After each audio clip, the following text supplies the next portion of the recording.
ನಾರಾಯಣಂ ನಮಸ್ಕೃತ್ಯ ನರಂ ಚೈವ ನರೋತ್ತಮಂ ದೇವೀಂ ಸರಸ್ವತೀಂ ವ್ಯಾಸಂ ತತೋ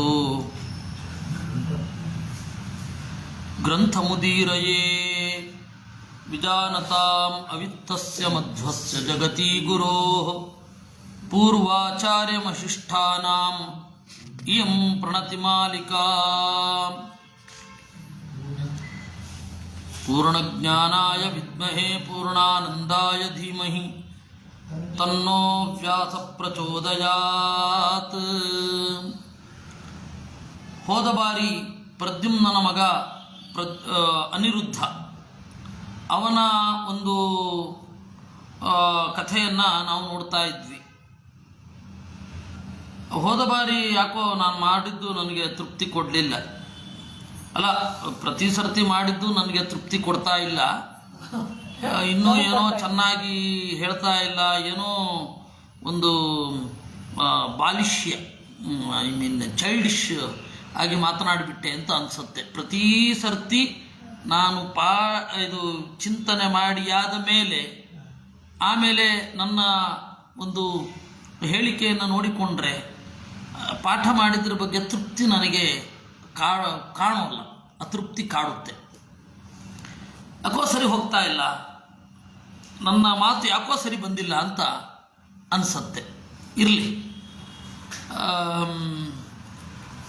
ಹೋದ ಸರ್ತಿ ಮಾಡಿದ್ದು ನನಗೆ ಯಾಕೋ ತೃಪ್ತಿ ಇಲ್ಲ. ಇದು ಹೋದ ಸರ್ತಿ ವಿಶೇಷ. ಅದರಿಂದಾಗಿ ಕಥೆಯನ್ನು ಸಂಕ್ಷೇಪ ಮಾಡಿ ಹೇಳ್ತೇನೆ. ಈ ಬಾಣಾಸುರ ಅಂತ ಒಬ್ಬ ಇದ್ದ, ಬಲಿಯ ಮಗ. ಆ ಬಾಣ ಸಜ್ಜನ, ಸಾತ್ವಿಕ. ಆದರೆ ಬಾಣ ಅನ್ನುವ ಇನ್ನೊಬ್ಬ ಅಸುರ ಇದ್ದ. ಒಂದೇ ಹೆಸರಿನ ಇಬ್ಬರು, ಬಾಣ ಅನ್ನುವ ಸಜ್ಜನ, ಬಾಣ ಅನ್ನುವ ದುರ್ಜನ. ಈ ದುರ್ಜನ ಬಾಣ ಈ ಬಾಣನ ಒಳಗಡೆ ಸೇರ್ಕೊಳ್ತಾ ಇದ್ದ. ಅದರಿಂದಾಗಿ ಅದು ಬಹಳ ದುಷ್ಟದ ಕೆಲಸಗಳನ್ನು ಮಾಡ್ತಾ ಇದ್ದ. ಅವನು ಸದಾಶಿವನನ್ನು ಆರಾಧನೆ ಮಾಡಿದ. ಸದಾಶಿವನನ್ನು ಉತ್ಕಟವಾಗಿ ಆರಾಧನೆ ಮಾಡಿ ಸದಾಶಿವ ಅವನ ದ್ವಾರಪಾಲಕನ ತರಹ ಇದ್ದುಬಿಟ್ಟಿದ್ದ. ಅಂದರೆ ಪುರರಕ್ಷಣೆಗೆ ಬದ್ಧನಾಗಿ ಇದ್ದ ಸದಾಶಿವ. ಇವನಿಗೆ 1000 ತೋಳು, ಈ ಬಾಣನಿಗೆ 1000 ತೋಳು, ಒಂದಲ್ಲ ಎರಡಲ್ಲ. ತೋಳ ತೀಟೆ ತಡಿಲಿಕ್ಕಾಗಲಿಲ್ಲ ಅವನಿಗೆ. ಸೀದಾ ಹೋಗಿ ಕೇಳಿದ, ಯುದ್ಧ ಯಾವಾಗ ಆಗತ್ತೆ, ನನಗೆ ತಡಿಲಿಕ್ಕೆ ಆಗ್ತಾ ಇಲ್ಲ ತೋಳ ತೀಟೆಯನ್ನು, ಜಗಳ ಆಡಬೇಕು ಯಾರ ಜೊತೆಗಾದ್ರು ಅಂತ. ಅದಕ್ಕೆ ಸದ್ಯದಲ್ಲೇ ಬರುತ್ತೆ ಅಂದರು. ಅಷ್ಟು ಹೊತ್ತಿಗೆ ದೊಡ್ಡ ಮುಂದ್ಗಡೆ ಇದ್ದ ಒಂದು ಧ್ವಜಸ್ತಂಭ ಲಾಟಾನೇ ಮುರಿದು ಬಿದ್ದೋಯ್ತು. So that was an indication. ಏನು? ವಾರ್ ವಿಲ್ ಹ್ಯಾಪನ್, ಯುದ್ಧ ನಡೆಯುತ್ತೆ. ಅದೇ ಕೆಲವು ಹೊತ್ತು ಆದ ಮೇಲೆ, ಕೆಲವು ಸಮಯ ಕಳೆದ ಮೇಲೆ, ಅಂದರೆ ಒಂದು 2-3 ತಿಂಗಳು ಅಂತ ಇಟ್ಕೊಳ್ಳಿ. ಈ ಉಷಾ ಅಂತ ಹೇಳಿ ಬಾಣಾಸುರನ ಮಗಳು. ಆ ಬಾಣಾಸುರನ ಮಗಳು ಈ ಶಿವಪಾರ್ವತಿ ಒಟ್ಟಿಗೆ ನಕ್ಕೊಂಡು ಹೋಗ್ತಾ ಇದ್ದದ್ದನ್ನು ನೋಡಿದ್ಲು. ನೋಡಿ, ಛೇ, ನನಗೂ ಈ ತರಹದ ಒಂದು ಜೋಡಿ ಬಂದರೆ ಚೆನ್ನಾಗಿರುತ್ತೆ ಅಂತ. ಪಾರ್ವತಿಗೆ ಗೊತ್ತಾಯಿತು, ಮನೋಭಿಮಾನಿನಿ, ವಾಗಭಿಮಾನಿನಿ, ಅವಳು ಗೊತ್ತಾಗದೇ ಇರುತ್ತೇನು, ನಮಗೇನೇ ಗೊತ್ತಾಗ್ಬಿಡತ್ತೆ ಎದುರುಗಡೆ ಇರೋರು ಏನಾರು ಅಂದುಕೊಂಡ್ರೆ ಅಂಥದ್ದು. ಆ ತಾಯಿಗೆ ಗೊತ್ತಾಯಿತು. ಅವಳು ಹೇಳಿದ್ಲು, ನಿನ್ನ ಇಚ್ಛೆ ಬೇಗದಲ್ಲೇ ಈಡೇರುತ್ತೆ ಅಂತಂದು. ಸರಿ, ಅದಾಗಿ ಆಮೇಲೆ ಒಂದು ಮಾತು ಹೇಳಿದ್ಲು, ಯಾವಾಗ ನಿನಗೆ ಕನಸಿನಲ್ಲಿ ಬಂದು ಯಾರು ನಿನ್ನ ಜೊತೆ ಕೂಡಿರ್ತಾರೆ ಅವನೇ ನಿನ್ನ ಗಂಡ. ಸರಿ, ಇವಳು ಒಂದು ಒಳ್ಳೆ ದ್ವಾದಶಿ ಮಲ್ಕೊಂಡಿದ್ಲು, ಕನಸು ಬಿತ್ತು. ಆ ಕನಸಿನಲ್ಲಿ ಯಾರೋ ಒಬ್ಬ ಬಂದು ಅವಳನ್ನು ಅಪ್ಪಿದಂತೆ ಆಯಿತು. ದಿಗ್ಗನೆ ಎದ್ದು ಚಿತ್ರಲೇಖೆ ಅಂತ ಅವಳ ಗೆಳತಿ ಕಮ್ ದಾಸಿ ಅವಳಿಗೆ ಹೇಳಲು, ನನಗೆ ಕನಸಿನಲ್ಲಿ ಕಂಡವನ ಹೇಳು ಯಾರು ಅಂತ ಎಂತ ಹೇಳೋದು. ಅದಕ್ಕೆ ಒಂದು ಸ್ವಲ್ಪ ಟೈಮ್ ತಗೊಂಡು ಎಲ್ಲರನ್ನ ಸ್ಕೆಚ್ ಮಾಡಿ ಒಂದು ಚಿತ್ರಪಟದಲ್ಲಿ ಎಲ್ಲರನ್ನ ಸ್ಕೆಚ್ ಮಾಡಿ ತಂದು ತೋರಿಸಿದ್ಲು. ಆವಾಗ ಕೃಷ್ಣನನ್ನು ನೋಡಿದಾಗ ಮೊದಲು ನಾಚಿಕೊಂಡ್ಳು, ಆಮೇಲೆ ಇಲ್ಲ ಇದೇ ಥರ ಇದ್ದಾನೆ ಇವನಲ್ಲ, ಪ್ರದ್ಯುಮ್ನನನ್ನು ತೋರಿಸಿದ್ಲು. ಪ್ರದ್ಯುಮ್ನನನ್ನು ತೋರಿಸಿದಾಗ ಸ್ವಲ್ಪ ಇವನ ಸಿಮಿಲಾರಿಟಿ ಇದೆ, ಆದರೆ ಇವನಲ್ಲ, ಹೆಚ್ಚಿನ ಸಿಮಿಲಾರಿಟಿ ಇದೆ. ಆಮೇಲೆ ಅನಿರುದ್ಧನನ್ನು ಇವನೇ ಅಂತಂದು ಇಷ್ಟು ಆಗಿತ್ತು ಘಟನೆ. ಅಲ್ಲಿಂದ ಈಗ ಮುಂದೆ 33ನೆಯ ಅಧ್ಯಾಯ, ತೈತೀಸಮ ಅಧ್ಯಾಯ. ತೈತೀಸಮ ಬಾಣೋಪಿ ಪ್ರಣಿಪತ್ಯಾಗ್ರೇ ತತ ಪ್ರಣಮ್ಯ ವಿರದಂ ಚಂಭುಮಭ್ಯಾಗತೋ ಗೃಹಂ ಸಭಗ್ನಂ ಧ್ವಜಮಾಲೋಕ್ಯ ಹೃಷ್ಟೋ ಹರ್ಚಂ ಪುನರ್ಯಯವು.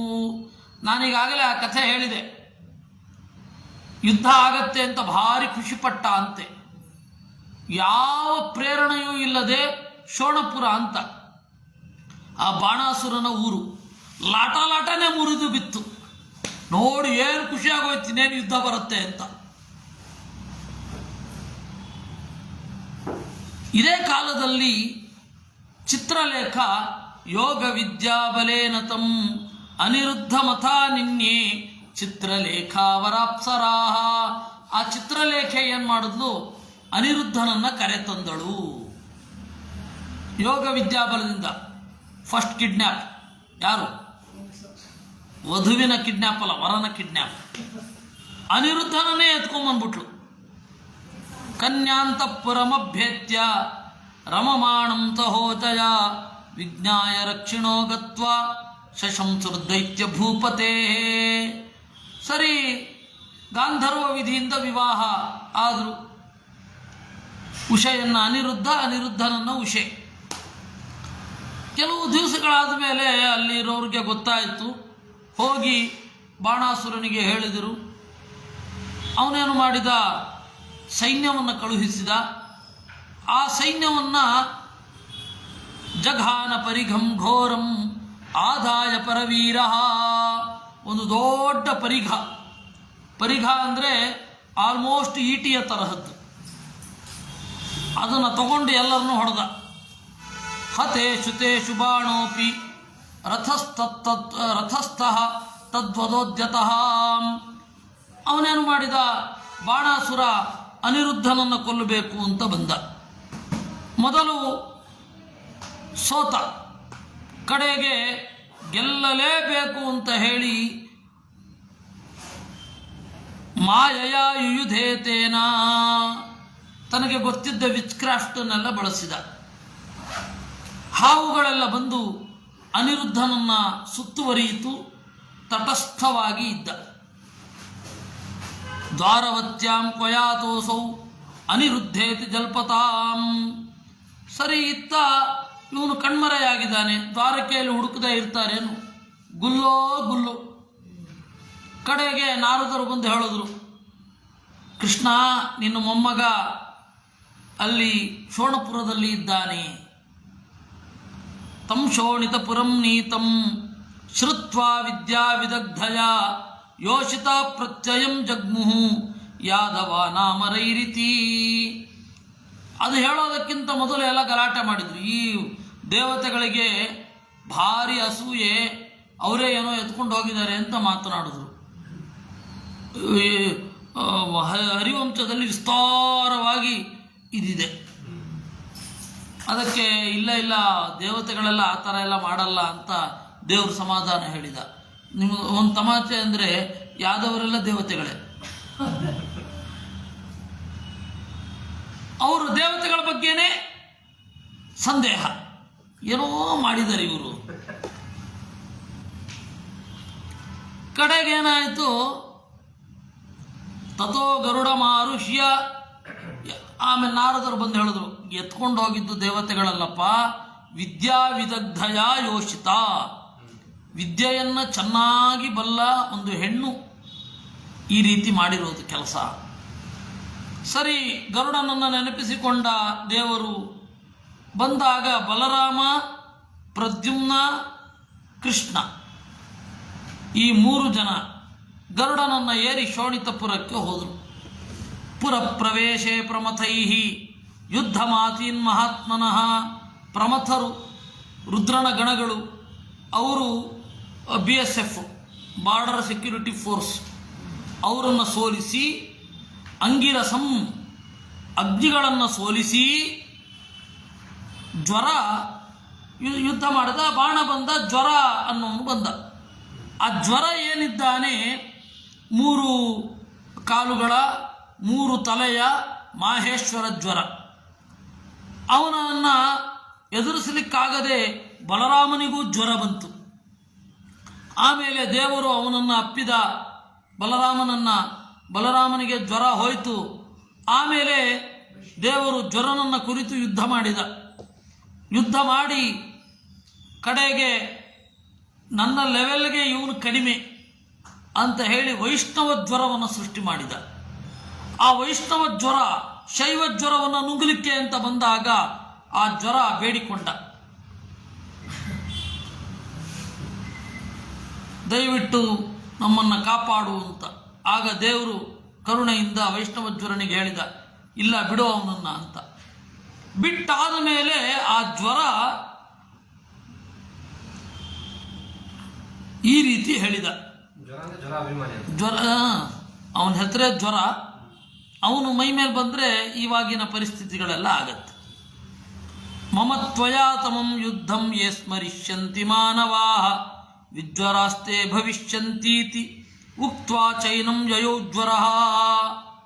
ಸ್ವಾಮಿ, ಮುಂದೆ ಜ್ವರಪೀಡಿತರಾದ ಮನುಷ್ಯರು ನನಗೂ ನಿನಗೂ, ಅಂದರೆ ನನಗೂ ಅಂದರೆ ಜ್ವರನಿಗೂ ಕೃಷ್ಣನಿಗೂ ನಡೆದ ಯುದ್ಧವನ್ನು, ಜ್ವರನ ಸೋಲನ್ನು ಯಾರು ನೆನಪಿಸಿಕೊಳ್ತಾರೆ ಅವರು ವಿಜ್ವರರಾಗುತ್ತಾರೆ. ಆಮೇಲೆ ಎಲ್ಲರನ್ನ ದೇವರು ಆರಾಮವಾಗಿ ಸೋಲಿಸಿದ. ಕಡೆಗೆ ಸದಾಶಿವ ಬಂದ, ಸದಾಶಿವನೂ ಸೋತ. ಆಮೇಲೆ ಕಾರ್ತಿಕೇಯಶ್ಚ, ಸ್ಕಂದನೂ ಸೋತ. ಸ್ಕಂದನೇ ಅಲ್ಲಿ ಪ್ರದ್ಯುಮ್ನಾಗಿರುವುದು. ಅಂದರೆ ದೇವರ ಒಂದು ಸಂಕಲ್ಪ ಮೂಡಿತು ಅಂದರೆ ನಮ್ಮನ್ನು ನಾವೇ ಎದುರಿಸ್ಕೋತೀವಿ ಅನ್ನೋದಕ್ಕೂ ದೊಡ್ಡ ಉದಾಹರಣೆ. ಇಲ್ಲಿಯೂ ಈ ಲೋಕದಲ್ಲಿಯೂ ಆತ್ಮಹತ್ಯೆ ಮಾಡ್ಕೊಳ್ಳೋದು ಕಾಣುತ್ತೇವೆ. ಏನು ಭೀಕರ ಅದು! ತಮ್ಮನ್ನು ತಾವೇ ಕೊಂದುಕೊಳ್ಳೋದು. ಜಗತ್ತಿನಲ್ಲಿ ಎಲ್ಲಕ್ಕಿಂತ ಪ್ರೀತಿಸೋದು ತಮ್ಮನ್ನೇ, ತಮ್ಮನ್ನು ತಾವೇ ಇಲ್ಲವಾಗಿಸಿಕೊಳ್ಳೋದೇ ಒಂದು ಭಯಾನಕ. ಆದರೆ ದೇವರು ಸಂಕಲ್ಪ ಮಾಡಿದರೆ ಆ ಕಷ್ಟವಾದದ್ದೇನೂ ಅಲ್ಲ. ಆಮೇಲೆ ಅವರು ಶಂಕರ ಮತ್ತು ನಾರಾಯಣರಿಗೆ ಯುದ್ಧ ಆಯಿತು. ಓ ಪ್ರಳಯ ಅಂದರು ಜನ. ಜೃಂಭಕಾಸ್ತ್ರೇಣ ಗೋವಿಂದೋ ಜೃಂಭಯಾಮಾತ ಶಂಕರಂ. ಯಾವಾಗ ಸದಾಶಿವನಿಗೆ ದೇವರು ಜೃಂಭಕಾಸ್ತ್ರವನ್ನು ಎಸೆದ, ಶಿವ ತಟಸ್ಥ ಆಗಿ ಹೋದ.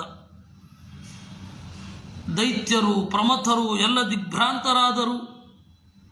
ಜೃಂಭ ವಿಭೂತಸ್ತು ಹರಃ ರಥೋಪಸ್ಥ ಉಪಾವಿಚತ್ ನ ಶಶಾಕ ತಥೋ ಯೋದ್ಧುಂ ಕೃಷ್ಣೇನ ಕ್ಲಿಷ್ಟಕರ್ಮಣ. ಜೃಂಭಾಭಿಭೂತಸ್ತು ಹರಃ, ಜೃಂಭಾಸ್ತ್ರವೆಂಬ ಒಂದು ಆಯುಧದಿಂದ ಸದಾಶಿವ ಸೋತ, ಏನು ಮಾಡಲಿಕ್ಕಾಗಲಿಲ್ಲ. ಆಮೇಲೆ ಸ್ಕಂದನೂ ಕೂಡ ಪ್ರದ್ಯುಮ್ನಿಂದ ಸೋತು ಓಡಿದ. ನಂದಿಯನ್ನು ಎಸೆದು ಬಿಟ್ಟ. ಬಲಭದ್ರ ಮತ್ತು ಬಾಣ ಇಬ್ಬರು ಬಾಣನ ಸೈನ್ಯವನ್ನು ಬಲಭದ್ರ ಎದುರಿಸಿದ. ಹೇಗೆ? ಆಕೃಶ್ಯಲಾಂಗಲಾಗ್ರೇಣ ಮುಸಲೇನಾಚುತಾಡಿತಂ. ದೊಡ್ಡ ನೇಗಿಲಿನಲ್ಲಿ ಮುಂದೆ ಇರುವವರನ್ನು ಎಳೆಯೋದು, ಇದ್ದ ಒನಕೆಯಿಂದ ಹೊಡೆಯೋದು. ಇದು ಯುದ್ಧ. ಲಾಂಗಲಾಗ್ರೇಣ ಆಕೃಷ್ಯ ಲಾಂಗಲಾಗ್ರೇಣ ಮುಸಲೇನ ಆಚುತಾಡಿತಂ ಬಲಂ ಬಲೇನ ದದೃಶೇ ಬಾಣೋ ಬಾಣೈಶ್ಚ ಚಕ್ರಿಣ. ಆಮೇಲೆ ಬಾಣ ಮತ್ತು ಕೃಷ್ಣರ ಯುದ್ಧ, ಅದರಲ್ಲಿ ಬಾಣ ಸೋತ ಅನ್ನೋದನ್ನು ಹೇಳಲೇಬೇಕಿಲ್ಲ. ಆಮೇಲೆ ಬಾಣನ ಕೈಗಳನ್ನು ಕತ್ತರಿಸಲಿಕ್ಕೆ ದೇವರು ಚಕ್ರದಿಂದ ಶುರು ಮಾಡಿದ. ಸದಾಶಿವ ಬೇಡಿಕೊಂಡ ಅಂತ ಹೇಳಿ 998 ತೋಳುಗಳನ್ನು ಕತ್ತರಿಸಿ 2 ತೋಳು ಮಾತ್ರ ಉಳಿಸ್ದ. ತೋಳ ತೀಟೆ ಅಂತ ಬಂದದ್ದು ನೋಡಿ, ಹಿಂಗಾಯ್ತು. 1000 ತೋಳಿದೆ, ತೋಳು ಕೆರಿತಾ ಇದೆ, ಯುದ್ಧ ಮಾಡ್ಲಿಕ್ಕೆ ಆಗ್ತಾ ಇಲ್ಲ. ಅದರಿಂದಾಗಿ ಕಾಲು ಕೆರ್ಕೊಂಡು ಜಗಳಕ್ಕೆ ಮಾತ್ರ, ಕಾಲು ಮಾತ್ರ ಕೆರೆಯೋದಲ್ಲ ಜಗಳಕ್ಕೆ ಬರ್ಬೇಕಾದ್ರೆ, ಕೆಲವೊಮ್ಮೆ ತೋಳು ಕೆರ್ಕೊಂಡು ಜಗಳಕ್ಕೆ ಬರ್ತಾರೆ. ಕೈ ಕಡಿತ. ಈ ಹಳೆ ಫಿಲಮ್ಗಳಲ್ಲಿ ಫೈಟಿಂಗ್ ಆಗೋ ಮೊದಲು ಈ ಹಿಂದ್ಗಡೆಯಿಂದ ನಾಯಕನನ್ನು ತೋರಿಸಿದ್ರೆ ಅವನು ಕಾಲು ಕೆರ್ಕೊಂಡು ಬರೋನು, ಒಂದು ಕಾಲನ್ನ ಇನ್ನೊಂದು ಕಾಲಿನಿಂದ ಕೆರ್ಕೊಂಡು ಬರೋನು. ಅಥವಾ ಅವನ ಡೈಲಾಗೇ ಇರೋದು, ಯಾಕೋ ಇವತ್ತು ಕೈ ಕಡಿತಾ ಇದೆ. ಅಲ್ಲ, ಅದೆಲ್ಲ ವೇದವ್ಯಾಸರು ಕೊಟ್ಟ ಒಂದು ಬಾಡಿ ಲ್ಯಾಂಗ್ವೇಜ್ ಅದು ಅಂತ ನಾನು ಹೇಳಲಿಕ್ಕೆ ಹೊರಟಿದ್ದ. ಹಾಗೆ ಜಗತ್ ಸರ್ವ ಅಲ್ವಾ, ವೇದವ್ಯಾಸರು ಏನು ಕೊಟ್ಟರೋ ಅದೇ ಇವತ್ತಿಗೂ ಇರೋದು. ಅವನು ಜಯಂತ ಭಟ್ಟ ಅವನ ನ್ಯಾಯಮಂಜರಿಯಲ್ಲಿ ಒಂದು ಮಾತಾಡ್ತಾನೆ, ಕುತೋ ವಾ ನೂತನಂ ವಸ್ತು ವಯಂ ಉತ್ಪ್ರೇಕ್ಷಿತುಂ ಕ್ಷಮಾಹ ವಚೋ ವಿನ್ಯಾಸ ವೈಚಿತ್ರ್ಯ ಮಾತ್ರ ನಿಧೀಯತೆ. ಹೊಸದನ್ನು ಎಲ್ಲಿಂದ ತರೋಣಪ್ಪ, ಇದ್ದದ್ದನ್ನೇ ಬೇರೆ ಭಾಷೆಯಿಂದ ಹೇಳಬೇಕಷ್ಟೇ.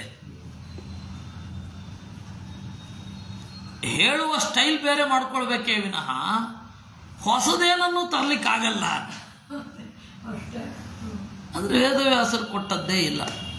ಆ ತೋಳು ಕಡಿತಾ ಆಗತ್ತೆ ಯುದ್ಧ ಮಾಡಬೇಕು, ತೋಳು ಕಡಿತಾ ಆಗತ್ತೆ ಯುದ್ಧ ಮಾಡಬೇಕು, ತೋಳೆ ಕಡಿದು ಹೋಯ್ತು.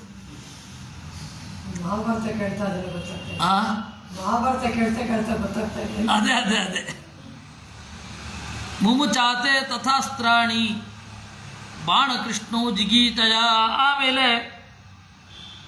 ಬಾಣವನ್ನು ಕೊಲ್ಲಬೇಕು ಅಂತ ಹೊರಟಾಗ ನಗ್ನಾ ದೈತೇಯ ವಿದ್ಯಾಭೂತ್ ಕೋಟರಿ ಪುರತೋ ಹರೇ. ದೈತ್ಯ ವಿದ್ಯಾಭಿಮಾನಿನಿ ಒಬ್ಬಳಿದ್ಲಂತೆ, ಅವಳ ಹೆಸರು ಕೋಟರಿ, ಕೋಟಮ್ಮ ಅಥವಾ ಕೋಟಾಳಮ್ಮ ಅಂತ ಕರೀತಾರೆ. ಹೌದ್ರಿ, ಸೀರಿಯಸ್ಸು, ಕೋಟಾಳಮ್ಮ ಅಂತ. ಅವಳು ಬಂದು ಅಡ್ಡ ನಿಂತಳು. ಕೆಲವರು ಈ ಕೋಟಾಳಮ್ಮನೇ ಪಾರ್ವತಿ ಅಂತಾರೆ, ಅಲ್ಲ, ಅದಕ್ಕೆ ಸ್ಪಷ್ಟವಾಗಿ ದೈತೇಯ ವಿದ್ಯಾ ಅಂತ ಹೇಳ್ತಾರೆ.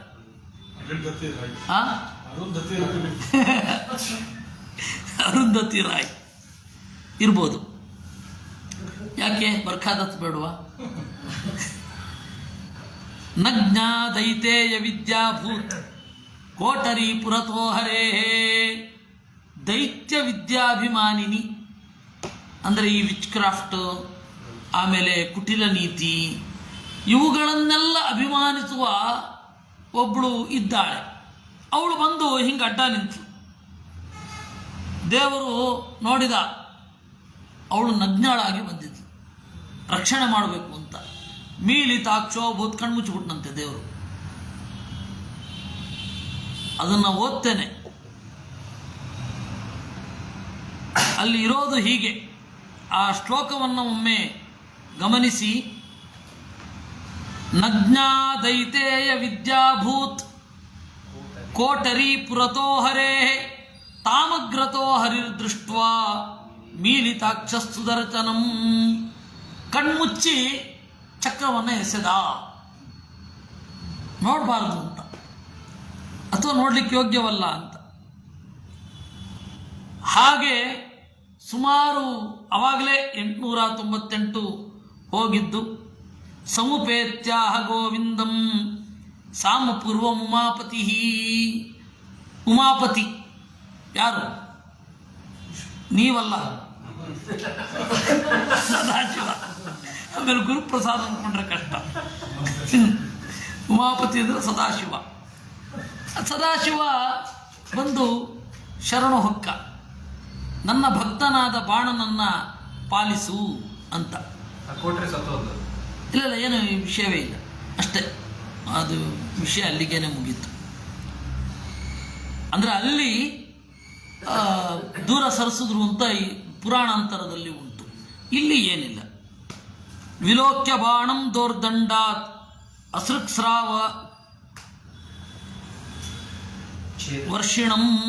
ಆಮೇಲೆ ಆ ನೆತ್ತರು ಸುರಿಸ್ತಾ ಇರುವ ಬಾಣನನ್ನು ಬಿಟ್ಟ ದೇವರು, ಆಯಿತು ಅಂತ. ಶಂಕರ ಉವಾಚ ಕೃಷ್ಣ ಕೃಷ್ಣ ಜಗನ್ನಾಥ ಜಾನೇ ತ್ವಾಂ ಪುರುಷೋತ್ತಮಂ ಪರೇಶಂ ಪರಮಾತ್ಮಾನಂ ಅನಾದಿ ನಿಧನಂ ಹರಿಂ. ಕೃಷ್ಣ ಕೃಷ್ಣ, ಓ ಜಗದೊಡೆಯನೇ, ನೀನು ಪುರುಷೋತ್ತಮ ಅಂತ ಹೇಳಿ ನನಗೆ ಗೊತ್ತಿದೆ. ದೇವತಿರಿಯಂ ಮನುಷ್ಯೇಷು ಶರೀರಗ್ರಹಣಾತ್ಮಿಕ ಲೀಲೇಯಂ ಸರ್ವಭೂತಸ್ಯ ತವ ಚೇಷ್ಟೋಪಲಕ್ಷಣ. ಇದು ನಿನ್ನ ಲೀಲೆ, ಅಸಂಖ್ಯ ಅವತಾರದ ಲೀಲೆಗಳಲ್ಲಿ ಇದೂ ಒಂದು. ತತ್ಪ್ರಸೀದ ಭಯಂ ದತ್ತಂ ಬಾಣಸ್ಯಾಸ್ಯ ಮಯಾ ಪ್ರಭೋ ತತ್ವಯ ನಾನೃತಂ ಕಾರ್ಯಂ ಯನ್ಮಯ ವ್ಯಾಹೃತಂ ವಚಃ. ತತ್ಪ್ರಸೀದ ಅಭಯಂ ದತ್ತಂ, ಪ್ರಸನ್ನನಾಗು,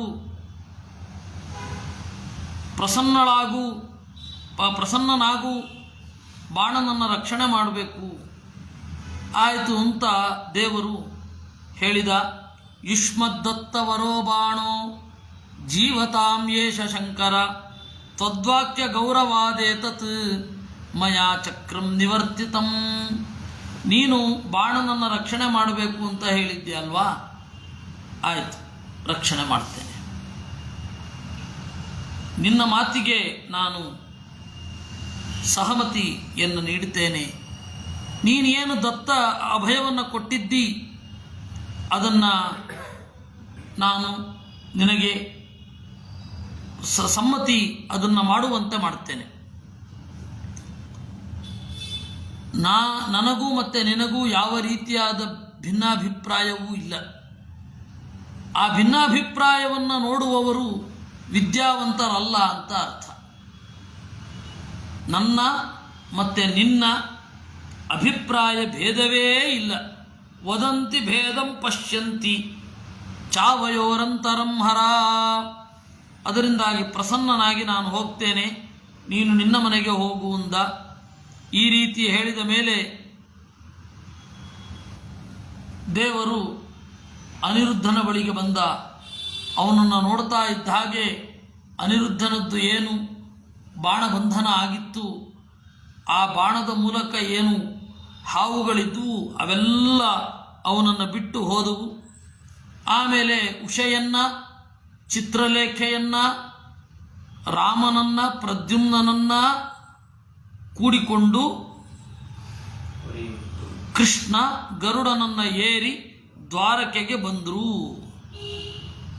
ಹೀಗೆ 33ನೇ ಅಧ್ಯಾಯ ಮುಗಿದಿದೆ. ಚಕ್ರೇ ಕರ್ಮ ಮಹಾಂಚೌರಿ ಮಹಚ್ಚೌರಿ ಬಿಭ್ರಾಣೋ ಮಾನುಷೀಂ ತನುಂ ಜಿಗಾಯ ಶಕ್ರಂ ಚರ್ವಂ ಚ ಸರ್ವಾನ್ ದೇವಾಂಶ್ಚ ಲೀಲಯ. ಗುರುಗಳೇ, ಪರಾಶರರೇ, ನೀವು ಹೇಳಿದಿರಿ, ಇನ್ನೂ ದೇವರ ಲೀಲೆಯನ್ನು ಹೇಳಿ ನನಗೆ ಕುತೂಹಲ ಮೂಡಿದೆ. ಪರಾಶರರು ಹೇಳಿದ್ರು, ನಾನು ಹೇಳ್ತೇನೆ ಕೇಳು.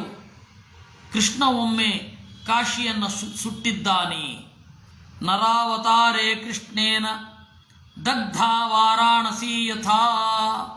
ಇಡೀ ಕಾಶಿಯನ್ನು ಸುಟ್ಟಾಕಿದ್ದಾನೆ. ಕಾಶಿ ಎಷ್ಟು ಸರ್ತಿ ಪರರ ಆಕ್ರಮಣಕ್ಕೆ ಒಳಗಾಗಿದೆಯೋ ಲೆಕ್ಕ ಇಟ್ಟವರೇ ಇಲ್ಲ.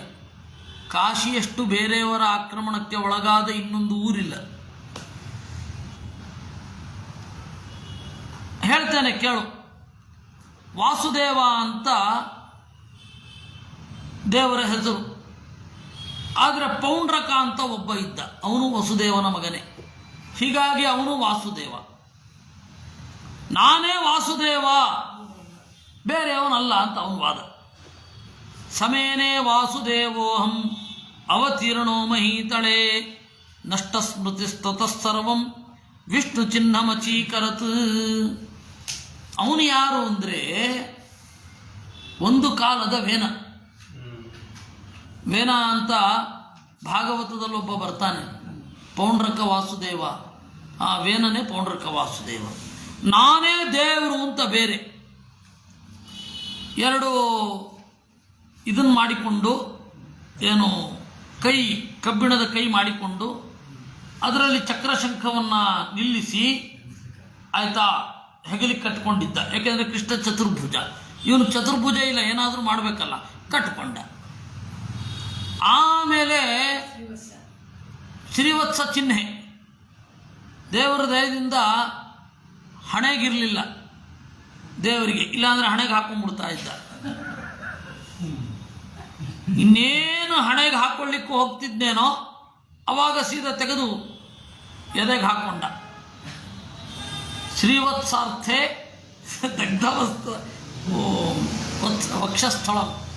ಶ್ರೀವತ್ಸ ಚಿಹ್ನೆಗೆ ಇಲ್ಲಿ ದಿವಸ ಎದೆ ಸುಟ್ಕೊತಾ ಇದ್ದ, ದಿವಸವೋ ಅಥವಾ ಅದು ಮಾಸ್ತಾ ಇದ್ದ ಹಾಗೆ ಹಾಕ್ಕೊಳ್ತಾ ಇದ್ದ. ಏನು ಮಾಡೋದು, ಅವನಿಗೆ ಕಮರ್ಷಿಯಲ್ ಸ್ಟ್ರೀಟಲ್ಲಿರುವ ಟ್ಯಾಟೂ ಅಂಗಡಿ ಗೊತ್ತಿರಲಿಲ್ಲ, ಇಲ್ಲಾಂದರೆ ಅವ್ರ ಕೈನಲ್ಲಿ ಹಾಕಿಸ್ಕೊಳ್ತಾ ಇದ್ದ ಏನು.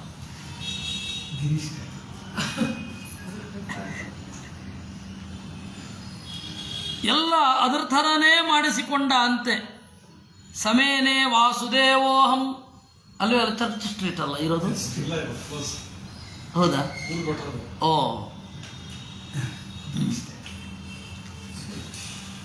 ವಾಸುದೇವಾತ್ಮಕಂ ಮೂಢ ತ್ಯಕ್ತಂ ತರ್ವಮಚೇತತಃ ಆತ್ಮೋ ಜೀವಿತಾರ್ಥಾಯ ತತೋ ಮೇ ಪ್ರಣತಿಂ ವ್ರಜ. ಅವನೇನು ಮಾಡಿದ, ದೂತನನ್ನು ಕಳುಹಿಸಿದ. ಒರಿಜಿನಲ್ಗೆ ಡೂಪ್ಲಿಕೇಟ್ ಆವಾಜ್ ಹಾಕಿದ್ರೆ ಹೇಗೆ? ಇವನು ಡೂಪ್ಲಿಕೇಟು, ಪೌಂಡ್ರಕ ವಾಸುದೇವ. ದೇವರ ಹತ್ರ ದೂತನನ್ನು ಕಳಿಸಿದ. ಅವನು ದೂತ ಬಂದು ಹೇಳಿದ, ಏ ಮೂಢ, ಏನು ನನ್ನ ಚಿಹ್ನೆಗಳನ್ನೆಲ್ಲ ಬಿಟ್ಬಿಡು, ಜನರಿಗೆ ಕನ್ಫ್ಯೂಸ್ ಆಗ್ತಾ ಇದೆ ಎಂದ. ಏನು ಭೀಕರ, ಅದು ಹೆಂಗೆ ಅಂತ ನನಗೆ ಒಂದು ಔಚಿತ್ಯ ಬೇಡವೇ? ನಾವು ಮೂಲ ಅಂತ ಹೇಳಿ ತಮಿಳುನಾಡವ್ರು ಹೇಳ್ಕೊತಾರಲ್ಲ, ಹಾಗೆ ನಾನು ತಮಿಳು ಹೆಸರನ್ನ ಇಟ್ಕೊಳ್ಳೋದು. ಸ್ಟಾಲಿನ್ ಅಂತ ಹೆಸರು ಇಟ್ಕೊಂಡಿದ್ದಾನು, ಅವರಪ್ಪ ಸ್ಟಾಲಿನ್ ಅಂತ ಇಟ್ಬಿಟ್ಟು ನಾವು ತಮಿಳು ಸಂಸ್ಕೃತಿಯ ಅಸ್ಮಿತೆಯನ್ನು ಹೇಳ್ತೇವೆ ಅಂತ. ಎಲ್ಲಿಂದ ಎಲ್ಲಿಗೆ ಸಂಬಂಧ? ಅವನ ಹೆಸರೇ ತಮಿಳಲ್ಲ, ಉಳಿದದ್ದೇನು ತಮಿಳು ಸಂಸ್ಕೃತಿ ಅಂತೆ. ಅದು ಯಾವುದೋ ದೇವ್ರಿಗೆ ಗೊತ್ತು. ಹೇಳ್ದ ಅವನು, ಆತ್ಮನೋ ಜೀವಿತಾರ್ಥಾಯ ತಥೋ ಮೇ ಪ್ರಣತಿಂ ವ್ರಜ. ನೀನು ಬದುಕಬೇಕು ಅಂತಿದ್ರೆ, ಕೃಷ್ಣನಿಗವನು ಹೇಳೋದು, ನೀನು ಬದುಕಬೇಕು ಅಂತ ಇದ್ರೆ ಎಲ್ಲ ಆಯುಧಗಳನ್ನು ಬಿಟ್ಟುಬಿಟ್ಟು, ನನ್ನ ಚಿಹ್ನೆಯನ್ನು ಬಿಟ್ಬಿಟ್ಟು ಸರೆಂಡರ್ ಆಗ್ಬಿಡು ಅಂದ. ತಥೋ ಮೇ ಪ್ರಣತಿಂ ವ್ರಜ. ದೇವರು ನಗುತ್ತಾ, ವಾಚ್ಯಶ್ಚ ಪೌಂಡ್ರಕೋ ಗತ್ವಾ ತ್ವಯಾ ದೂತ ವಚೋ ಮಮ. ಓಹೋ, ಪೌಂಡ್ರಕ ವಾಸುದೇವರು ನಮ್ಮ ಅಣ್ಣಂದರು ಹಿಂಗೆ ಹೇಳ್ತಾ ಇದ್ದಾರೋ, ಅವನಿಗೂ ನಂದೊಂದು ಮಾತು ಹೇಳ್ಬಿಡಪ್ಪ ಅಂದ ದೇವರು ದೂತನಿಗೆ. ಏನು? ಅವನು ರಣರಂಗಕ್ಕೆ ಬರಲಿ, ಅಲ್ಲಿ ನನ್ನ ಆಯುಧ ಕೊಡ್ತೀನಿ ಇಂದ, ಎಲ್ಲ ಆಯುಧ ಕೊಡ್ತೇನೆ. ಆಜ್ಞಾಪೂರ್ವಂತು ಯದಿದಂ ಆಗಚ್ಚೇತಿ ತ್ವಯೋದಿತಂ ಸಂಪಾದಯಿಷ್ಯೇಶ್ವಸ್ತುಭ್ಯಂ ಸಮಾಗಮ್ಯ ವಿಲಂಬಿತಂ. ಏನು ಪೌಂಡ್ರಕ ವಾಸುದೇವರು ನನಗೆ ಹೇಳಿಕೊಟ್ಟಿದ್ದಾರೆ, ಆ ಆಜ್ಞೆಯನ್ನು ನಾನು ಪಾಲಿಸ್ತೇನೆ. ನಾಳೆನೇ ರಣರಂಗಕ್ಕೆ ಬರಲಿ. ಶರಣಂತೆ ಸಮಭ್ಯತ್ಯ ಕರ್ತಾಸ್ಮಿನ್ ನೃಪತೆ ಯಥಾ ಯಥಾ ತ್ವತ್ತೋ ಭಯಂ ಭೂಯೋ ನಮೇ ಕಿಂಚಿತ್ ಭವಿಷ್ಯತಿ. ಆಮೇಲೆ ನನಗೆ ನಿನ್ನ ಭಯ ಕಾಡಬಾರ್ದು, ಆ ತರಹ ಮಾಡ್ತೇನೆ ಬಾ ಅಂತ ಹೇಳ್ದ. ಈ ರೀತಿ ಹೇಳಿ ಹೊರಟ ಮೇಲೆ ಗರುತ್ಮಾಂತ ಗರುತ್ಮಂತಮಥಾರುಷ್ಯ ತ್ವರಿತಸ್ತತ್ಪುರಂ ಯಯೌ. ಆಮೇಲೆ ದೇವರೇನು ಮಾಡಿದ, ಬೇರೆ ಕಡೆ ಕೈಲಾಸಕ್ಕೆ ಹೋಗಿ 2 ದಿವಸ ಕಳೆದು ಬರೋ ಅಷ್ಟರಲ್ಲಿ ಪೌಂಡ್ರಕ ವಾಸುದೇವ ಬಂದು ಯುದ್ಧ ಮಾಡ್ತಾ ಇದ್ದಾನೆ. ಸರ್ವ ಸೈನ್ಯ ಪರಿವಾರ ಪಾರ್ಷ್ಣಿಗ್ರಾಹ ಉಪಾಯಯೌ ಪೌಂಡ್ರಕೋ ವಾಸುದೇವೋಸೌ ಕೇಶವಾಭಿಮುಖೋಯಯೌ. ಆಗ ಯುದ್ಧ ಆಯಿತು. ಅವನ ಜೊತೆಗೆ ಇನ್ನೊಬ್ಬ ಏನು ಕಾಡಿನಲ್ಲಿರುವ ಈಗಿನ ಎಲ್ಲ ನಕ್ಸಲರ ಪ್ರತಿನಿಧಿ ಒಬ್ಬ ಇದ್ದ, ಏಕಲವ್ಯ ಅಂತ. ಅವನು ಪೌಂಡ್ರಕ ವಾಸುದೇವನ ಜೊತೆಗೆ ಬಂದಿದ್ದ. ಅವನದೊಂದು ತಮಾಷೆಯ ಕಥೆ ಭಾಗವತ ಹೇಳುತ್ತೆ ಬಿಡಿ. ಅವನು ಬಲರಾಮನಿಂದ ಪೆಟ್ಟು ತಿಂದು ಸಮುದ್ರದಲ್ಲಿ ಈಜು ಬಿದ್ದು ಈಜುದ ಅವನಿಗೆ ಹಿಂದೆ ಒಬ್ಬ ಇದ್ದಾನೆ, ಬಲರಾಮ ಹಿಂದೆ ಈಜ್ಕೊಂಡು ಬರ್ತಾ ಇದ್ದಾನೆ ಅಂತ. ಹಿಂದೆ ತಿರುಗಿ ಕೂಡ ನೋಡಲಿಲ್ಲ. ಮುಂದೆ ಸಮುದ್ರ ದ್ವೀಪದಲ್ಲಿ ಎದ್ದು ಹೀಗೆ ನೋಡಿದ್ರೆ ಆಚೆ ತೀರದಲ್ಲಿ ಅವನಿನ್ನೂ ನಗ್ತಾ ಇದ್ದಂತೆ ಬಲರಾಮ. ಅಷ್ಟು ಭಯ ಇಟ್ಕೊಂಡು ಮತ್ತೆ ಧೈರ್ಯ ತಂದ್ಕೊಂಡು ಬರ್ತಾ ಇದ್ರು ಇವರು. ಇರಲಿ, ಆ ಪೌಂಡ್ರಕ ವಾಸುದೇವ ಏನು ಮಾಡಿದ, ಹೀಗೆ ಕೃಷ್ಣ ನಿಲ್ಲದಾಗ ಬಂದಿದ್ದ. 2ನೇ ದಿವಸದ ಯುದ್ಧದಲ್ಲಿ ದೇವರು ಬಂದ. ಮೊದಲನೇ ದಿವಸ ಪ್ರದ್ಯುಮ್ನ ಬಲರಾಮ ಅವರೆಲ್ಲ ಎದುರಿಸಿದ್ರು. ಆ ದಿವಸ ಕಳೀತು. 2ನೇ ದಿವಸದಲ್ಲಿ ಸ್ವಯಂ ಕೃಷ್ಣನೇ ಬಂದ. ಕೈಲಾಸಕ್ಕೆ ಹೋಗಿದ್ದವನು. ಕಿರೀಟ ಕುಂಡಲಧರಂ ನಾನಾ ರತ್ನೋಪಚೋಭಿತಂ ತಂ ದೃಷ್ಟ್ವಾ ಭಾವಗಂಭೀರಂ ಜಹಾತ ಗರುಡಧ್ವಜ. ನೋಡಿದ, ತನ್ನ ರಥದ ಮೇಲೆ ಕಬ್ಬಿಣದ ಗರುಡವೊಂದನ್ನು ಮಾಡಿಸಿ ಅದರೊಳಗಡೆ ಇವನು ಕೂತ್ಕೊಂಡಿದ್ದ. ಇವನಿಗೆ ನಿಜವಾದ ಹಕ್ಕಿ ಬರಲ್ವಲ್ಲ, ಅದಕ್ಕೆ ಕೃತಕ ಹಕ್ಕಿ. ಆಮೇಲೆ ಶ್ರೀವತ್ಸ ಚಿಹ್ನೆ ಆಗಬೇಕಲ್ಲ, ತಪ್ತ ಮುದ್ರೆ ಹಾಕೊಂಡ್ಬಿಟ್ಟಿದ್ದ. ಅದು ಮಧ್ವಾಚಾರ್ಯ ಹೇಳ್ತಾರೆ, ಶ್ರೀವತ್ಸಾರ್ಥೆ ದಗ್ಧವಕ್ಷ ಸ್ಥಳಂ. ಹೇತಿ ಹೋಮ ಮಾಡ್ತಿದ್ನೋ ಎಲ್ಲೋ ಗೊತ್ತಿಲ್ಲ, ಸುದರ್ಶನ ಹೋಮ ಮಾಡಿ ಹಾಕ್ಕೊಂಡೋ ಮಾಡದೆ ಹಾಕ್ಕೊಂಡೋ ಗೊತ್ತಿಲ್ಲ, ಹಾಕ್ಕೊಳ್ತಾ ಇದ್ದ. ಹೋಮ ಮಾಡಲಿಕ್ಕಿಲ್ಲ, ಯಾಕೆಂದರೆ ವಿಷ್ಣು ವಿರೋಧಿ ಅಲ್ವಾ. ಸೀದಾ ಕಾಯ್ಸೋದು, ತಂದು ಹಾಕ್ಕೊಡೋದು, ಆ ಥರ ಮಾಡ್ತಾ ಇದ್ದ. ಕಿರೀಟ ಕುಂಡಲ ಎಲ್ಲ ದೇವ್ರ ಥರಾನೇ, ರೆಪ್ಲಿಕಾ ಎಲ್ಲ ನೋಡಿ ನಕ್ಬಿಟ್ರಂತೆ ನಟಮಿವ. ಒಬ್ಬ ಒರಿಜಿನಲ್ ಎದುರುಗಡೆ ಡ್ಯೂಪ್ಲಿಕೇಟ್ ಅವನ ಥರದ್ದೇ ವೇಷ ಹಾಕ್ಕೊಂಡು ಬಂದರೆ ಯಾವ ರೀತಿ ನಗು ಬರುತ್ತೋ ಆ ರೀತಿ. ನಮ್ಮ ಸ್ವಾಮಿಗಳು, ಪೇಜಾವರ ಸ್ವಾಮಿಗಳು, ಅವ್ರದ್ದೇ ತರಹ ಕಾವಿಶಾಟಿ ಉಟ್ಕೊಂಡು ಗಡಿಬಿಡಿಯಲ್ಲಿ ಅವರು ಮಾತನಾಡೋ ಶೈಲಿ, ಆ ವೇದಿಕೆಯ ಮೇಲಿರಬೇಕಾದ್ರೆ ಮಾತು ಇಷ್ಟ ಆಗದೆ ಹೋದರೆ ಹಿಂಗೆ ತಲೆ ಕೆರ್ಕೊಳ್ಳೋದು, ಹೀಗೆ ಉಜ್ಕೊಳ್ಳೋದು ಹಣೆಯನ್ನು, ಆಮೇಲೆ ಆಚೆ ಈಚೆ ನೋಡೋದು, ಪದೇ ಕನ್ನಡಕ ಹಾಕುವ ತೆಗೆಯೋದು, ಆಮೇಲೆ ಪದೇ ಟೈಮ್ ಪೀಸ್ ಅಲಾರ್ಮ್ ಅದನ್ನು ನೋಡೋದು. ಅದನ್ನೆಲ್ಲ ಒಬ್ಬ ಅನುಕರಿಸಿದ್ದ. ಸ್ವಾಮಿಗಳು ನೋಡಿ, ನಾನು ಹೀಗೆಲ್ಲ ಮಾಡ್ತೀನ, ಬಹಳ ಎಂಜಾಯ್ ಮಾಡಿದ್ರು ಅವರು. ಕೆಲವು ದಿವಸಗಳಾದ ಮೇಲೆ ನಾನು ಸುಧಾಮಂಗಳಾಗಿ ಈಚೆ ಬಂದೆ. ಅಲ್ಲಿ ಒಬ್ಬರು ಸಿಕ್ಕಿದ್ರು. ಅವರು ಯಾರು ಅಂತ ಬೇಡ ಈಗ, ಅವರು ರವಿ ಬೆಳಗೆರೆ ಒಂದು ಫಿಲ್ಮ್ ಮಾಡ್ತಾ ಇದ್ದಾನೆ, ಮುಖ್ಯಮಂತ್ರಿ ಐ ಲವ್ ಯು ಅಂತ. ಅದರಲ್ಲಿ ಪೇಜಾವರ ಸ್ವಾಮಿಗಳನ್ನು ಅನುಕರಿಸುವ ಒಂದು ಪಾತ್ರ ಇದೆ. ಅದರ ಹೆಸರು ತೆಂಗಿನೆಣ್ಣೆ ಸ್ವಾಮಿ ಅಂತ ನನ್ನ ಮುಂದೆ ಹೇಳ್ತಾ ಇದ್ದಾರೆ. ಯಾಕೆ ನಾನು ಸಿಟ್ಟು ಮಾಡ್ಕೊಂಡು ಕೂಗಾಡಬೇಕು ಅಂತ. ನಮಗೆ ಸ್ವಾಮಿಗಳು ಕಲಿಸಿರೋ ರೀತಿನೇ ಬೇರೆ. ನಾನು ಹೇಳಿದೆ, ಮೊದಲು ಎಂಜಾಯ್ ಮಾಡ್ಕೊಂಡು ಅವ್ರು ನೋಡ್ತಾರೆ ಅಂತ. ಆ ಥರ ಇದ್ದರು ಅವರು. ಲಂಕೇಶ್ ಪತ್ರಿಕೆಯನ್ನು ಇನ್ನೇನನ್ನು ನೋಡುವಾಗ ಏನು ಪೇಪರ್ಲು ಸ್ವಾರಸ್ಯ ಇಲ್ಲ, ನಾನು ಬೈದೇ ಇಲ್ಲ.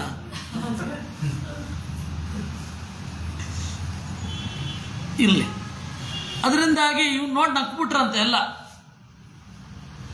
ದೇವರೇ ಅವನು ಡೂಪ್ಲಿಕೇಟನ್ನು ಎದುರುಗಡೆ ನೋಡಿದಾಗ ಜಹಾ ಸಭಾವ ಗಂಭೀರಂ ಅಂತಾರೆ.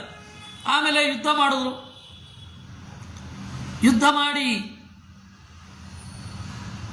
ಗದಾ ಚಕ್ರ ನಿಪಾತೈಶ್ಚ ಸೂದಯಾಮಾಸ ತದ್ಬಲಂ. ಆಮೇಲೆ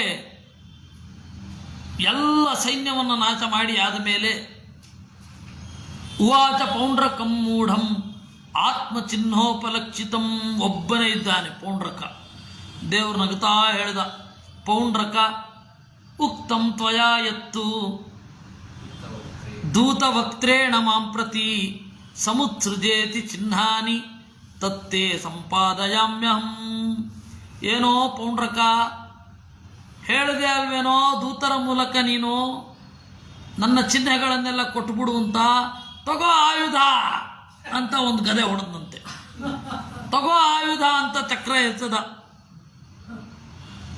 ಗರುತ್ಮಾನೇಶ ಚೋತ್ಸೃಷ್ಟಂ ಆರೋಹತು ಚಮೇ ಧ್ವಜಂ. ಗದೆ ಎಸಿತೇನೆ, ಹಿಡ್ಕೋ. ನನ್ನ ಗರುಡನನ್ನು ಬಿಡ್ತೇನೆ, ಹತ್ತು ಅಂತ ಹೇಳಿ ಚಕ್ರವನ್ನು ಎಸೆದು ನೋಡಿದ. ಅವನ ಬಿಲ್ ಕತ್ತರಿಸಿ ಹೋಯಿತು. ಅಯ್ಯೋ, ಡೂಪ್ಲಿಕೇಟ್ ಚಕ್ರ ಬಿಟ್ಟು ನಿನ್ನ ಒರಿಜಿನಲ್ ಬಾಣ, ಒರಿಜಿನಲ್ ಬಿಲ್ಲನ್ನು ಕತ್ತರಿಸ್ಬಿಟ್ನಲ್ಲಪ್ಪ ಅಂದ ದೇವರು. ತಮಾಷೆ ಮಾಡ್ಲಿಕ್ಕೆ ಬರಲ್ವೇನು ದೇವರಿಗೆ? ಭಗ್ನ ಧ್ವಜಶ್ಚಾಸ್ಯ ಗರುತ್ಮತ.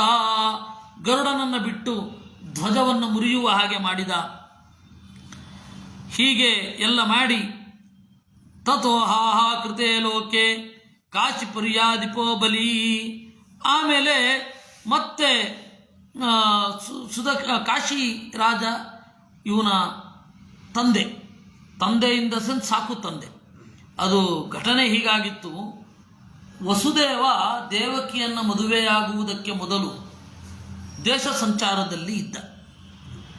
ಆಗ ಕಾಶಿರಾಜ ಇದ್ದ. ಅವನಿಗೆ ಒಬ್ಬಳೇ ಮಗಳು, ಮಗ ಇರಲಿಲ್ಲ. ಅದಕ್ಕೆ ವಸುದೇವನ ಮೂಲಕ ಗಂಡು ಮಗುವನ್ನು ಪಡೆದು ನನ್ನ ಮಗು ಅಂತ ನಾನು ದತ್ತಕ್ಕೆ ತೆಗೆದುಕೊಳ್ತೇನೆ ಅಂತ. ಆಮೇಲೆ ಒಬ್ಬ ಮಗ ಹುಟ್ಟಿದ. ಅವನ ಹೆಸರು ಸುದಕ್ಷಿಣ ಅಂತ ಮುಂದೆ ಬರುತ್ತೆ ಅವನ ಹೆಸರು. ಮೊದಲು ತೆಗೆದುಕೊಂಡ ಮಗ, ಮೊಮ್ಮಗನನ್ನೇ ಮಗನಾಗಿ ತೆಗೆದುಕೊಳ್ಳೋದು, ಅದು ಪುತ್ರಿಕಾ ಪುತ್ರ ಧರ್ಮ ಅಂತ. ಈ ಬಾಹ್ಲಿಕನನ್ನ ಅವ್ರ ತಾತ ಹಾಗೆ ತಗೊಂಡದ್ದು. ಇಲ್ಲಿ ಅದು ಒಂದು ಕಡೆಗಿಡೋಣ. ಈ ಪೌಂಡ್ರಕ ವಾಸುದೇವ ಇದ್ದಾನಲ್ಲ, ಆ ಪೌಂಡ್ರಕನ ಸಾಕು ತಂದೆ ಅಂದರೆ ತಂದೆ, ಅಜ್ಜ, ಅವನು ಯುದ್ಧ ಮಾಡಲಿಕ್ಕೆ ಅಂತ ಬಂದ. ಆರಾಮವಾಗಿ ಅವನನ್ನು ಸೋಲಿಸಿ ಕಾಶಿರಾಜನನ್ನು ಕೊಂದ. ಆಮೇಲೆ ಪೌಂಡ್ರಕನನ್ನು ಕೊಂದ. ದ್ವಾರಕಾಪಟ್ಟಣಕ್ಕೆ ಬಂದ.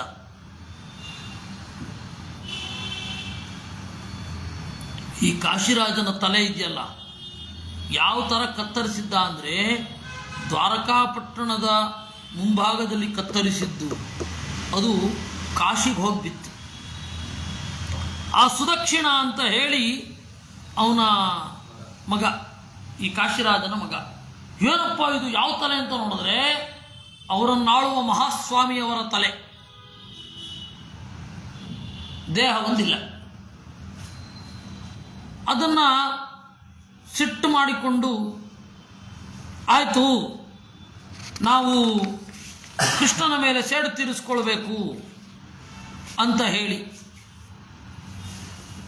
ಅವನೇನು ಮಾಡಿದ, ಒಬ್ಬ ಪುರೋಹಿತರನ್ನು ಕರೆಸಿ ಒಂದು ಹೋಮ ಮಾಡಿ, ರುದ್ರ ಹೋಮವನ್ನು ಅಂತ. ಕಾಶಿಯಲ್ಲೇ ಇದ್ದವನು, ಅವಿಮುಕ್ತ ಅಂದರೆ ಈ ಕ್ಷೇತ್ರವನ್ನು ಯಾವತ್ತೂ ಬಿಡೋದೇ ಇಲ್ಲ ಅಂತ.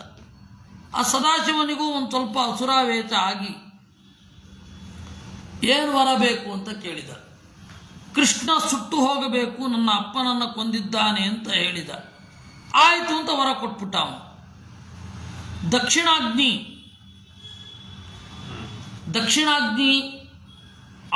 ಅವನ ಜೊತೆಗೆ ಕೃತ್ಯ ಅಂತ ಮಾಟದ ದೇವತೆ, ಅವರಿಬ್ಬರು ಸೇರಿಕೊಂಡು ಹಾರಿದರು ದ್ವಾರಕಾಪಟ್ಟಣದ ಕಡೆಗೆ. ಆಯುರ್ವೇದದ ಬಗ್ಗೆ ಹೇಳಿದ ಕಾಶಿರಾಜ ಇವನೇನಾ? ಅಲ್ಲ, ಇದು ಬೇರೆ. ಯಾರು ಅಂತ ಹೇಳಿಲ್ಲ, ಕಾಶಿರಾಜ ಅಷ್ಟೆ. ಆ ಕಾಶಿರಾಜ ಭೀಮಸೇನನ್ ಮಾವ ಇಬ್ಬರು ಒಬ್ಬರೇನ ಅದು ಗೊತ್ತಿಲ್ಲ. ಕಾಶಿರಾಜ ಇಸ್ ಕಾಶಿರಾಜ ಅಷ್ಟೇ. ಆ ಬೆಂಕಿ ಬರ್ತಾ ಇರಬೇಕಾದ್ರೆ ದ್ವಾರಕೆಯ ಜನ ಎಲ್ಲ ಭಯಪಟ್ಟರು. ಕೃಷ್ಣ ಕೃಷ್ಣ ಇತಿ ಕುಪಿತ ಕೃತ್ಯ ದ್ವಾರವತೀಂ ಯಯೌ. ಆಗ ದೇವರೇನು ಮಾಡಿದ, ಏನೋ ಆಟ ಆಡ್ತಾ ಕೂತಿದ್ದ. ಪಕ್ಕದಲ್ಲಿ ಇದ್ದ ಚಕ್ರ, ಸುದರ್ಶನ ಚಕ್ರಕ್ಕೆ ಆಜ್ಞೆ ಮಾಡಿದ, ಎಸಿಲಿಲ್ಲ. ಜಹಿ ಕೃತ್ಯಾಮಿಮಾಂ ಉಗ್ರಾಂ ವನ್ಹಿಜ್ವಾಲಾ ಜಟಾಲಕಾಂ ಚಕ್ರಮುತ್ಸೃಷ್ಟಮಕ್ಷೇಷಾಸಕ್ತೇನ ಲೀಲಯಾ.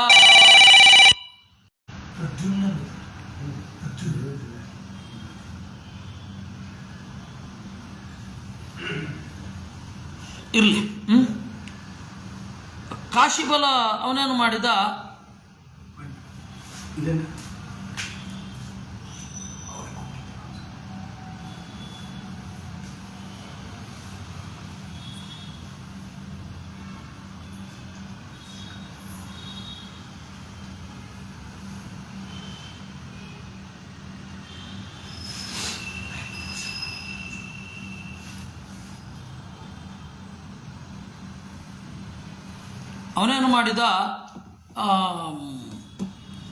ದೇವರು ಆಜ್ಞೆ ಮಾಡಿದ. ಹಾಗೆ ಆಜ್ಞೆ ಮಾಡಿದಾಗ ಏನಾಯಿತು, ಚಕ್ರ ಹೋಗಿ ಅಟ್ಟಿಸ್ಕೊಂಡು ಹೋಯ್ತು. ಈ ಕೃತ್ಯಾಗ್ನಿ ಅಂತ ಇತ್ತಲ್ಲ, ಕೃತ್ಯಾಗ್ನಿ ವಾಪಸ್ಸು ಬಂದು ಸುದಕ್ಷಿಣನನ್ನ ಮತ್ತೆ ಇಡೀ ಕಾಶಿ ಪಟ್ಟಣವನ್ನು ಸುಟ್ಟಿತು. ಜಹಿ ಕೃತ್ಯಾಮಿಮಾಮುಗ್ರಾಂ ತದಗ್ನಿಮಾಲಾ ಜಟಿಲ ಜ್ವಾಲೋದ್ಗಾರಾತಿ ಭೀಷಣಂ ಕೃತ್ಯಾಂ ಅನುಜಗಾಮಾಶು. ಯಾವಾಗ ವಿಷ್ಣು ಚಕ್ರಂ ಸುದರ್ಶನಂ, ದೇವರನ್ನ ಕೊಲ್ಲಲಿಕ್ಕೆ ಅಂತ ಹೊರಟ ದಕ್ಷಿಣಾಗ್ನಿಯಿಂದ ಕೂಡಿದ ಕೃತ್ಯ, ಸದಾಶಿವನ ವರವನ್ನು ಪಡೆದು ಹೋಯಿತು. ಆಗ ದೇವರ ಚಕ್ರದಿಂದ ಬೆದರಿ ಕೃತ್ಯಾದೇವತೆ ಸುದಕ್ಷಿಣನನ್ನೇ ಸುಟ್ಟು ಇಡೀ ಕಾಶಿ ಪಟ್ಟಣವನ್ನು ಸುಟ್ಟಿತು. ಕೃತ್ಯ ವಾರಾಣಸೀಮೇವ ಪ್ರವಿವೇಶತ್ವರಾನ್ವಿತ. ಹೀಗೆ ಇಡೀ ಕಾಶಿ ಎಷ್ಟೋ ಬಾರಿ ಸುಟ್ಟಿದ್ದು, ಇನ್ನೊಮ್ಮೆ ಸುಟ್ಟಿತು. ಹೀಗೆ ದೇವರು ಕಾಶಿಯನ್ನು ಸುಟ್ಟಿದ್ದಾನೆ. ಆದರೆ ಅಲ್ಲಿದ್ದ ದುರ್ಜನರನ್ನು, ಕ್ರಮೇಣ ಸಜ್ಜನರೆಲ್ಲ ಅಳಿದು ಹೋಗಿ ಎಲ್ಲ ಕಡೆ ದುರ್ಜನರೇ ಆದಮೇಲೆ ಇನ್ನೊಮ್ಮೆ ಕಾಶಿಯನ್ನು ಸುಡಬೇಕಾಗತ್ತೋ ಏನೋ.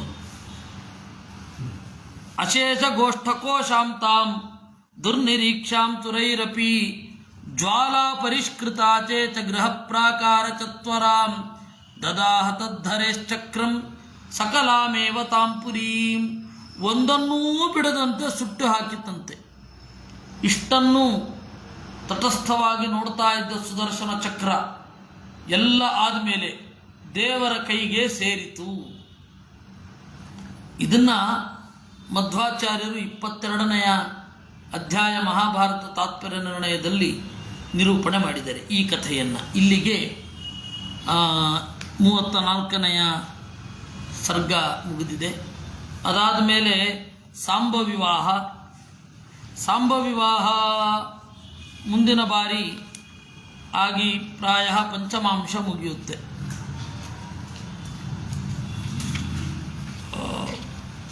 ಪ್ರಾಯ ಇನ್ನು ಸ್ವಲ್ಪನೇ ಬಾಕಿ ಇದೆ, ಮುಗಿಸಿ ನೋಡೋಣ. ಪ್ರಾಯ ಘಟಿಕಾಚಲದಲ್ಲಿ ವಿಷ್ಣು ಪುರಾಣದ